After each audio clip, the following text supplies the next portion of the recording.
வணக்கம் நண்பர்களே, நம்ம ஹேம்சோமில் இன்றைக்கி நம்ம பார்க்க போகிறது பன்னீர் இட்லி. அது எப்படி பண்ணுறதுன்னு நம்ம பார்க்கலாம்.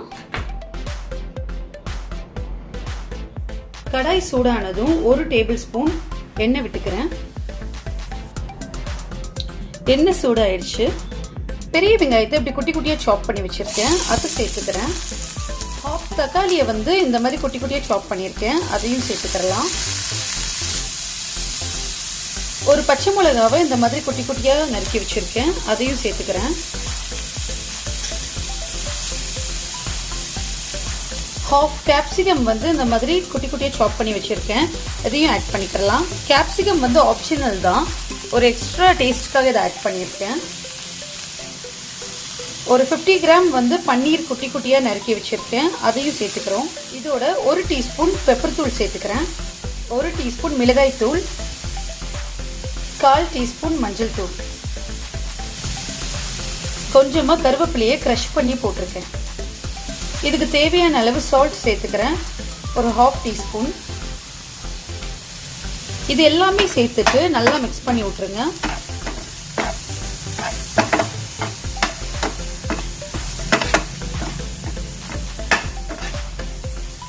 இது ஒரு 5லிருந்து 10 நிமிஷம் வரைக்கும் சிம்லேயே குக் பண்ணுங்க.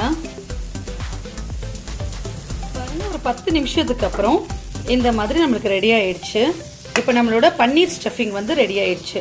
நம்ம இப்போ இட்லி செய்ய ஆரம்பிச்சிடலாம். இட்லி தட்டில் கீ அப்படி இல்லைன்னா ஆயிலை நல்லா தடவி வச்சுக்கோங்க. இப்போ நல்லா நம்மளுக்கு பாத்திரம் சூடாயிடுச்சு. ஒரு 1/2 கரண்டி மாவு மட்டும் சேர்த்துக்கோங்க. முதல்ல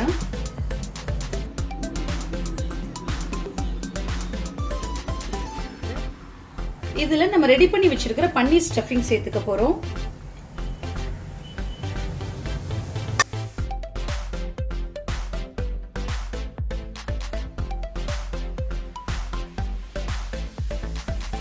நமக்கு சைட் டிஷ்ஷே தேவைப்படாது, அப்படியே நம்ம சாப்பிட்டுறலாம்.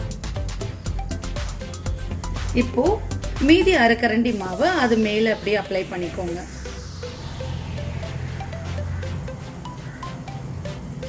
ஒவ்வொருத்துக்கும் இதே மாதிரி பண்ணிக்கோங்க. மீதி 1/2 கரண்டி மாவை அப்ளை பண்ணிக்கோங்க.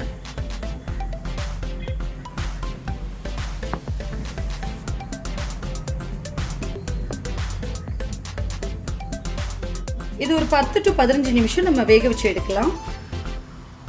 நம்ம இட்லி ரெடி ஆயிடுச்சான்னு பார்க்கலாம். பன்னீர் ஸ்டஃப்ட் இட்லி அழகா ரெடி ஆயிடுச்சு. ஓகே, இதை நான் தனியாக எடுத்துடுறேன். இட்லி நீங்கள் துணி போடாமல் சப்போஸ் யூஸ் பண்ணீங்கன்னா பக்கத்தில் ஒரு பவுலில் தண்ணி வச்சு அதை இந்த ஸ்பூனில் தொட்டு தொட்டு எடுத்தீங்கன்னா அழகாக உங்களுக்கு இட்லி வந்துடும்.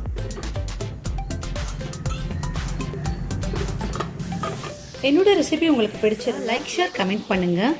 ஹேம்சோமை சப்ஸ்கிரைப் பண்ணுங்கள். நன்றி.